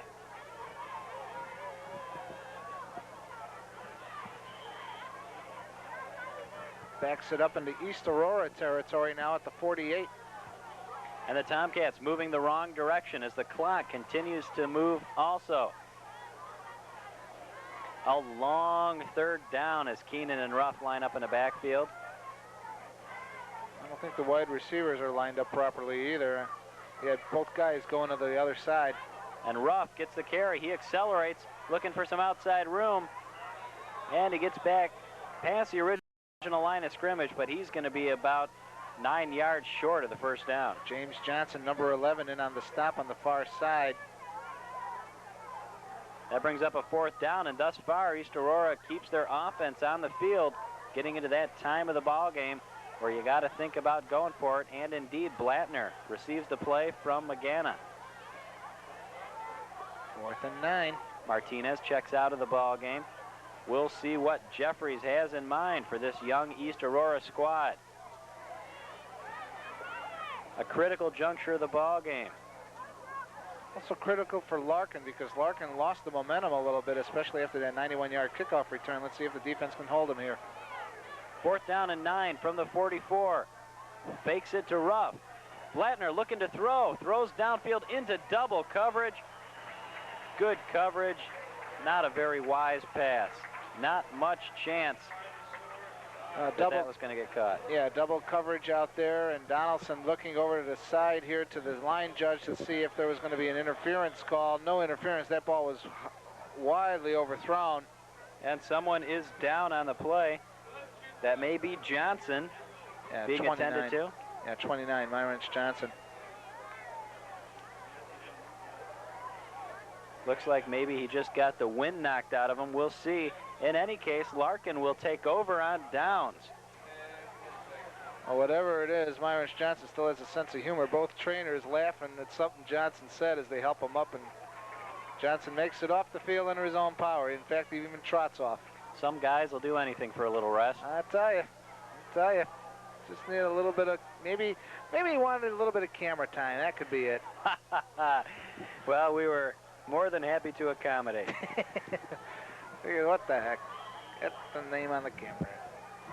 Larkin set to begin at their own 44-yard line. Under 9 minutes left. We'll see if they try to chew up a large chunk of the clock here. Maybe they'll start to go back to Pooh White a little bit. Stolte in motion. And indeed, White gets the carry. Boy, is he buried. He lost about 3 yards on that play. A big hit by Jennings. Now we get him down to 96 yards. Unofficially. Moving the wrong direction. Yeah. And Melvin runs the play into the ball game, and as they've done all game, Panda Yangi comes out. 2nd down and 13. It's what we're looking at. You guys hear him now? Yeah. Okay. Thing is, can he hear us? Yeah. 2nd down and 13. Stand by him to take it to. Because then you can hear what they're talking about. And McDaniel looking to pass. He's got his man and can't hold on to the ball. Stolte. Stay on 42. Stay on 42. Okay, that's That 3rd down and 12. That pass intended for Stolte on the far side. Okay, stand by one, taking one. Well, maybe this is a good way to do it. Back comes Johnson. That way, if you guys don't 3rd down and 12. A little more than 8 minutes left here in the 3rd quarter. And Johnson's back into the ball game for the Royals. McDaniel looking to convert on 3rd and long. East Aurora trying to dig in here for the big defensive stop. A big pass rush, gets the ball away to Johnson. He can't hang on. Johnson almost had that one on this near side. In fact, there was no coverage on him at all. Absolutely none. McDaniel under a lot of pressure on that play. Good. Johnson's still talking to himself as he's going back into the huddle. And Larkin will be forced to kick the ball away, refusing to shut the door on East Aurora. Still on one, stand by 2 for the kicker. Got him. 4th and 12, Pooh White back to kick the ball away. And Magana back to receive the punt. I don't understand why Ruff's not back there. But Magana fields a good punt at his 25-yard line, looking for some room, running laterally. And he cuts upfield on the far sideline, driven out of bounds by Pooh White with help from his teammates. Well, I tell you, that defender, Pooh White, out there, we have an injured player down there. And as we check on that, we're going to take a short break and be back with more action in just a moment. Don't go away. These are things that are good for you. Things that people do every day. They become habits. Because if they didn't, these things just wouldn't get done. Even something as good for you as saving. Fortunately, there's an easy way to save. Buy U.S. savings bonds through the payroll savings plan at work. Every payday, you save. And the sooner you start, the more you'll save. So make it a habit. Buy U.S. savings bonds. And we believe that's Michael Stolte being helped up over there, a guy who's been in on a lot of plays all afternoon, and he is walking it off. To the applause of the crowd, he looks to be okay on the surface. Yeah, when Ruff made that cut over on that far side, all the defenders had to double back, and Stolte might have really got the wind knocked out of him as he's trying to pursue that play. Well, Stolte comes off under his own power. East Aurora once again with excellent field position. I can tell the crowd hasn't left. They're still very much here. 1st and 10 from the 42-yard line. And it's Keenan looking for some running room, a few hard yards inside. He looked like he picked up about 3. Not a whole lot doing on that play. Keenan has found some success inside early on in this ball game. Especially when they get inside and then cut back. They're doing a little stunning on the offensive line inside on the Larkin defenders, and the running backs are able to cut back on the outside, either on the left or the right sides.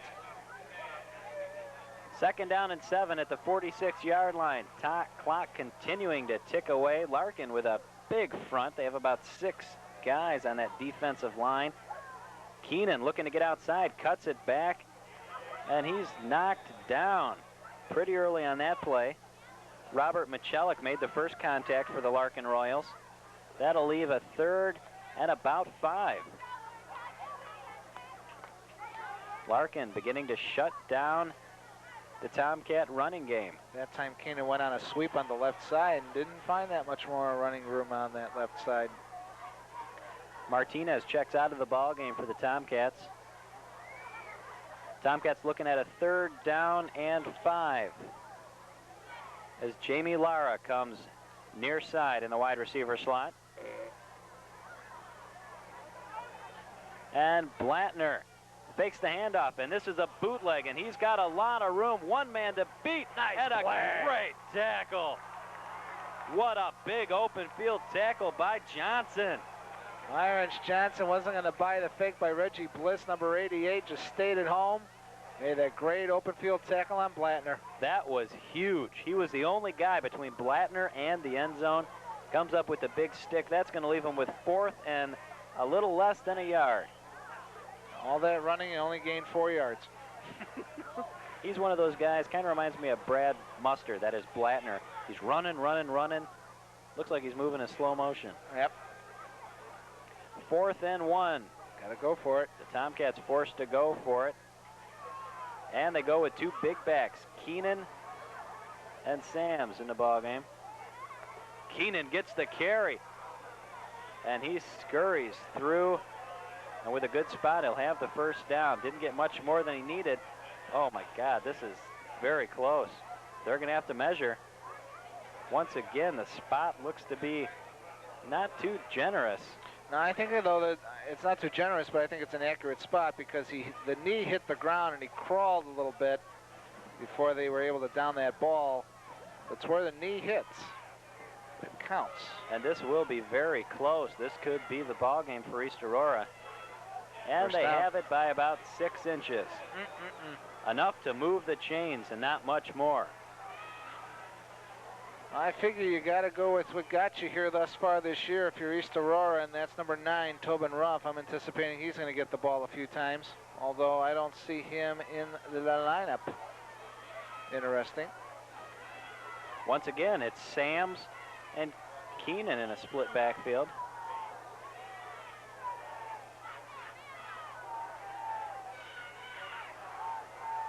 Blattner set to check off the offense. 5:12 left. He's thrown up top on a timing pattern, and he's got his man. Driven out of bounds about the 10-yard line, and a nice pass reeled in by Alex Donaldson on that play. East Aurora threatening. That gets all the way down to the 22-yard line. Salinas and Johnson in on the stop out there. We have a timeout on the field. 2 injured players around midfield. There you see them. Both of them look to be in a lot of pain. One's from Larkin, one's from East Aurora. Excellent timing pattern, though. Blattner just a couple of steps back, just tossed it up there. And the wide receiver on that far side, Donaldson, was able to get underneath it, bring it in. Takes the ball down to the 22-yard line as we close in on 5 minutes left here in the ballgame. Larkin clinging to a 14-7 lead at this juncture. We're trying to get the names and numbers of those players for you. Gives both teams a breather, chance to catch their breath as we head into the home stretch of what's really turned out to be a pretty competitive football game this second half. Gosh, we don't have a reverse angle camera.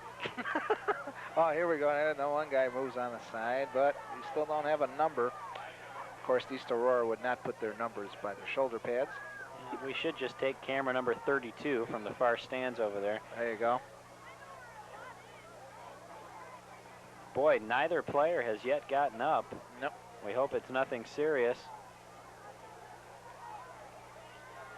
Well, we got this break. We can tell you that tomorrow night, St. Charles takes on Elgin here in a big Upstate 8 battle. A lot of people figuring right now 3 teams out of this, and here we have number 69, Jeremy Heffling for Larkin, walking off under his own power. And the other guy number is 56, it looks like. Jermaine Turnage. And it's 69, Joseph Yokana. And they look to be okay. They must have smacked into each other pretty good. A lot of people figuring out of the Upstate 8, 3 teams are going to make the playoffs. Waubonsie Valley and St. Charles, 2 of those teams. And Elgin, if not by record, certainly on points accumulated throughout the season based on wins of the other opponents in your conference. So, big game tomorrow, St. Charles against Elgin.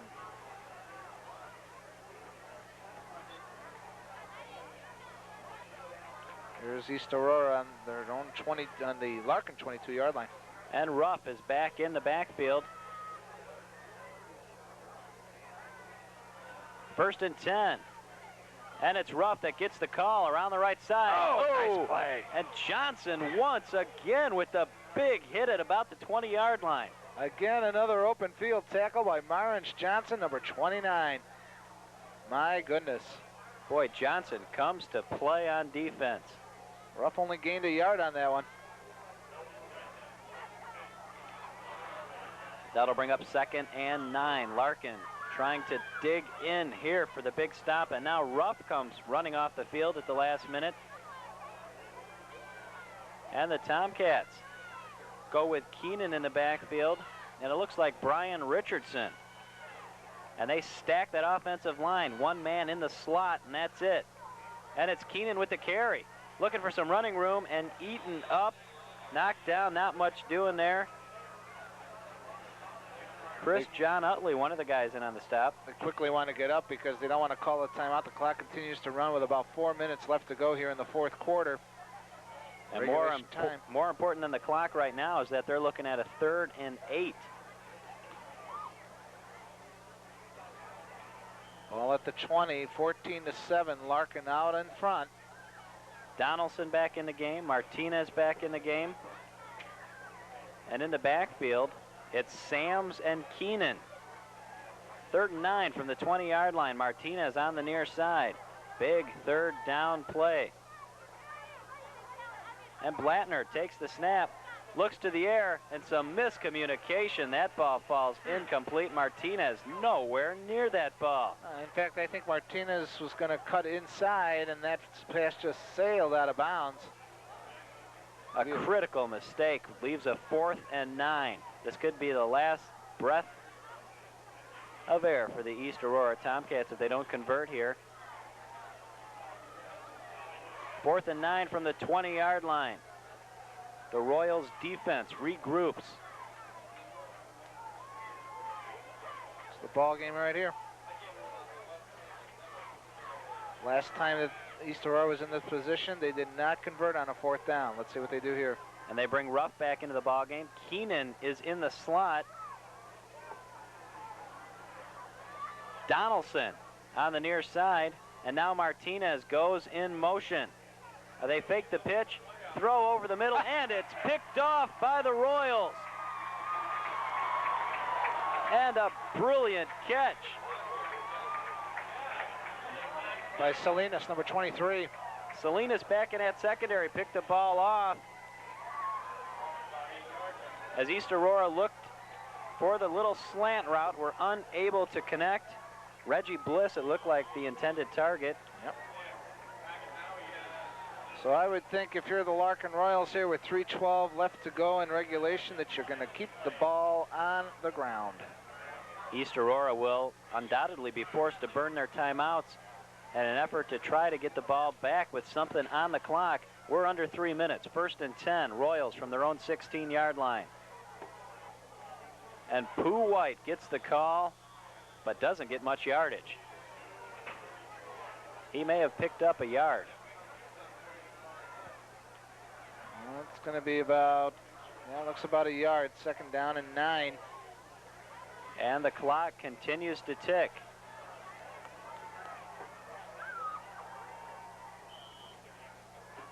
A couple plays here. 1 first down probably, and the game could, for all intentional purposes, be over. Couple wide receivers split down at the bottom of your screen. Once again, they go with White, Perales in the backfield. And McDaniel on a keeper, looking for room on the right side. And he picks up some pretty decent yardage before being knocked down short of the 1st down, out over the 25-yard line. And a gain of about 6 or 7 yards. It's going to run up a 3rd down, a little bit more than a yard. I'll give him 6 yards. 3rd down and 2 left. And there's a timeout on the field. East Aurora has burned one of their timeouts, and so will we. We'll be back to find out if East Aurora can dig in and stop the Royals after this short break. Jones Intercable's customer service representatives, key members of a staff dedicated to the everyday needs of our subscribers. Our office at 1617 Weld Road is open 8 till 6 Monday through Friday and is now open 8 till 5 on Saturday.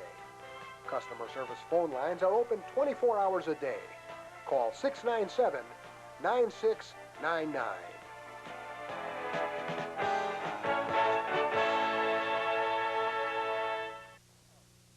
Well, here we are, Paul. A tough ball game between two teams that haven't had a lot of success on the field and have made some mistakes tonight, but have really shown a lot of heart. Now we're down to about 2 minutes left. And we want to point out earlier tonight the Larkin Royal sophomore team won their homecoming 22-0 over East Aurora. So trying to make it a clean sweep tonight for the Royals. But as you said, John, Larkin's really controlled the game pretty much, the tempo of this ball game. East Aurora never really getting anything on track. The 91-yard kickoff return was the only highlight for East Aurora tonight. Here we go, 3rd down and 2, 2:01. The time showed on the clock. 3-man backfield with Pooh White. Pooh White gets the call, and he fights for the 1st down, and it's going to depend on the spot. East Aurora with a nice surge there. I'm not sure if they were able to stop him or not. He looks to be a little bit short. They're probably going to measure here. Boy, that right side just blew off the ball there, and Pooh White going right behind them. Now there's a timeout, East Aurora again. Larkin with a big decision here. 4th and short. Boy, if they go for it and don't make it, East Aurora sure ends up with good field position, and you got to believe they have to kick the ball away here probably. You would think, because you're deep in your own territory at the 25-yard line. And indeed, McDaniel comes off the field. 4th and a little less than a yard is the call. 1:46 left. East Aurora looks like they'll get the ball back. And their threat, Tobin Ruff, stands back just his side of midfield. The only thing you got to do is kick it away from Tobin Ruff. I mean, how difficult is that? Just the one kick guy it away that, from him. The one guy that can beat you. This guy's the one guy that's broken one for their only score of the ball game. And now a little psychology perhaps going on. Larkin calls the timeout, and Coach Krieger trots out to the field, wants to make sure there are no critical mistakes on this play. If you're the coach of East Aurora, do you set up for the return effort or do you go for the block?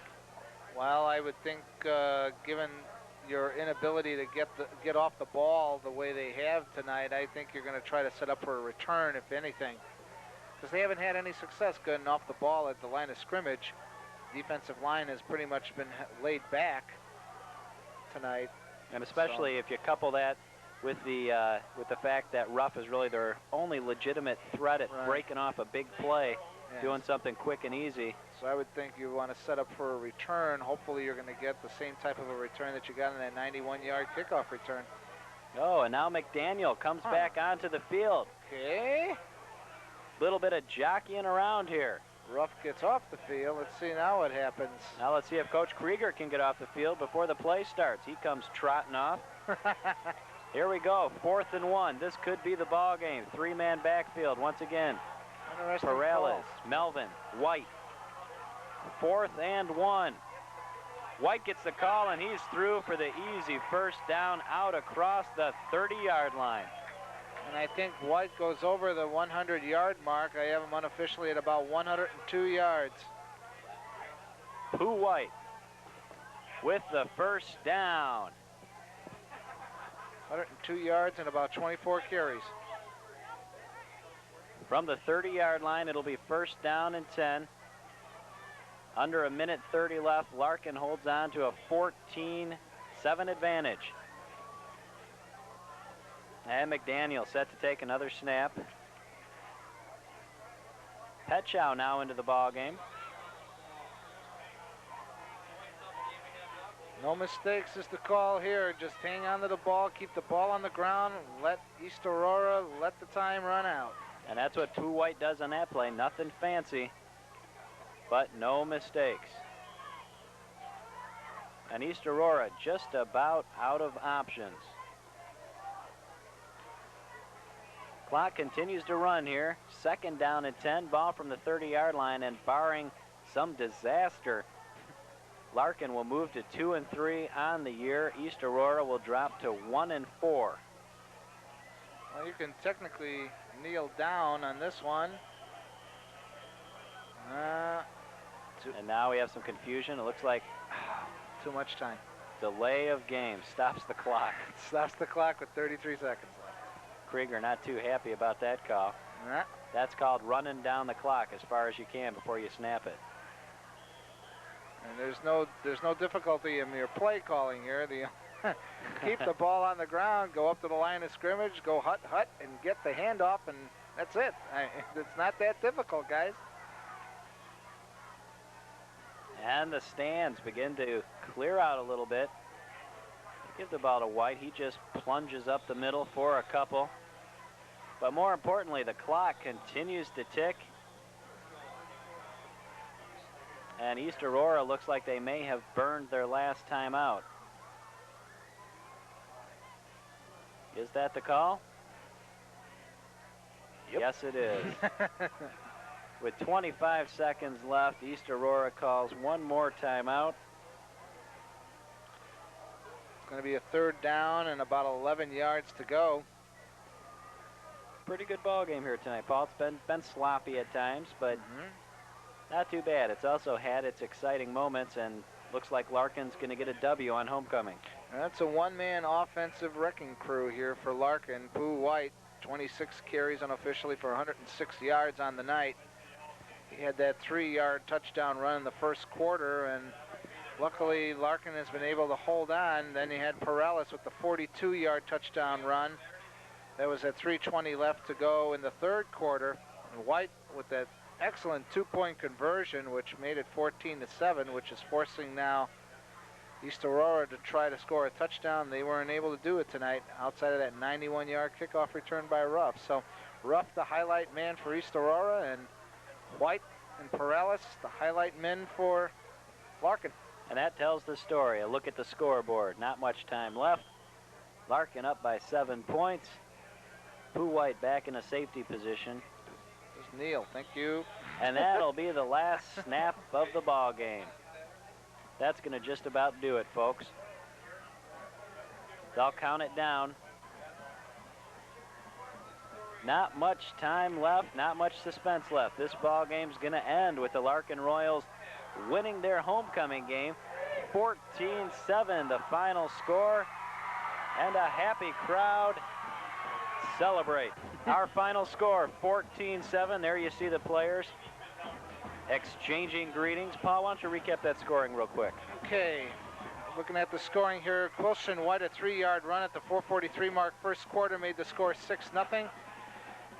Then you had, at the half, Larkin continued with that 6-0 lead. With 3:20 left to go, third quarter, Perales with a 42-yard touchdown run made it 12-0. White with the 2-point conversion made it 14-0. And Paul, Coach Krieger has to be fairly happy. A pretty young team. They lost a lot of starters last year, and this will move their record to 2-3 on the year. Absolutely, and after tough losses earlier this year against St. Charles and Waubonsee Valley, this comes as a welcome relief. 14-7, the final score, as you said.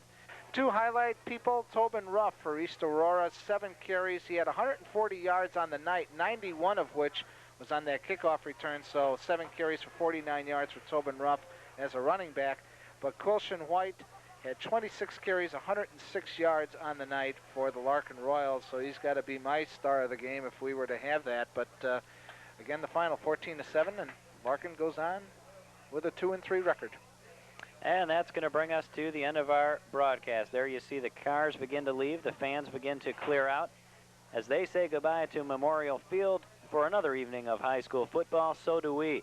We thank you for joining us here on Jones Intercable Sports for this Upstate 8 battle between the Larkin Royals and the East Aurora Tomcats. And the next time we'll be on will be that traditional Elgin-Larkin game. You got it, Paul. That Elgin-Larkin game taking place on October 30th promises to be a dandy, and we'll bring it here to you. Thank you for joining us. That brings us to the end of our broadcast for this evening.